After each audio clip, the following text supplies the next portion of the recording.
मराठी, तुमचा विश्वास आमची ताकद।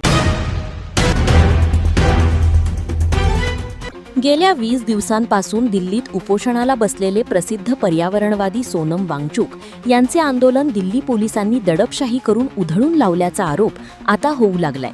या कारवाईचे पडसाद आता संपूर्ण देशभरात उमटत असून बुलढाण्यात या दडपशाहीचा तीव्र निषेध करण्यात आलाय। सोनम वांगचुक यांच्या मागण्यांच्या समर्थनार्थ आणि सरकारच्या हुकुमशाही वृत्तीविरोधात बुलढाण्यातील जयस्तंभ चौकातील डॉक्टर बाबासाहेब आंबेडकर यांच्या पुतळ्यासमोर एक दिवसीय बैठा सत्याग्रह करण्यात आलाय। दिल्ली येथे गेल्या 20 दिवसांपासून आपल्या न्याय मागण्यांसाठी उपोषणाला बसलेले सोनम वांगचुक यांचे आंदोलन आज दिल्ली पोलिसांनी बळाचा वापर करून उधळून लावले। सरकारच्या या दडपशाहीचा निषेध करण्यासाठी बुलढाणा पॅटर्न पुन्हा एकदा आंदोलनासाठी सरसावला आहे।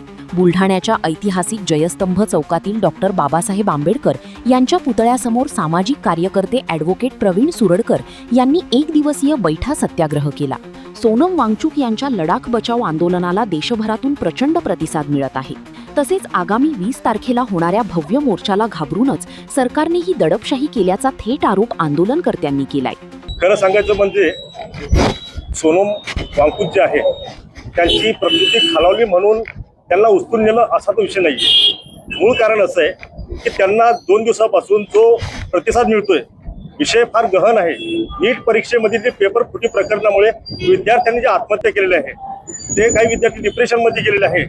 त्या महत्त्वाच्या विषयासाठी ते उपोषणाला बसून आज 20 दिवस झालेले आहेत त्यांच्या।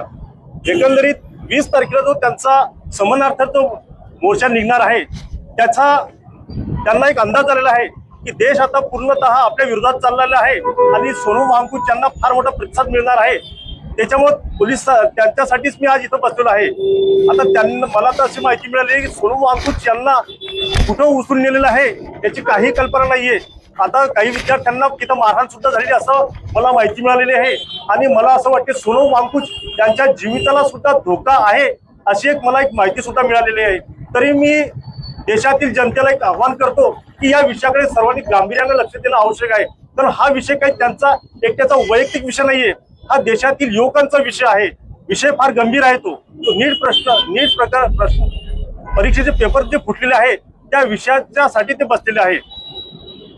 लडाखला 6व्या अनुसूचीचा दर्जा मिळावा आणि तिथल्या पर्यावरणाचे रक्षण व्हावे, तसेच देशभरात झालेल्या नीट परीक्षांमधील कथित पेपर फुटी व गैरव्यवहारांच्या विरोधात केंद्रीय शिक्षण मंत्र्यांचा राजीनामा या मागणीसाठी वांगचुक लढत आहेत। मात्र त्यांच्यावर झालेल्या कारवाईमुळे आता महाराष्ट्रातील बुलढाण्यातूनही केंद्र सरकार विरोधात संतापाची लाट उसळली आहे। तरी उसळलेल्या लाटेची सरकार दखल घेणार का हे पाहणे महत्त्वाचे ठरेल। ब्युरो रिपोर्ट, लोकप्रिय मराठी न्यूज, बुलढाणा।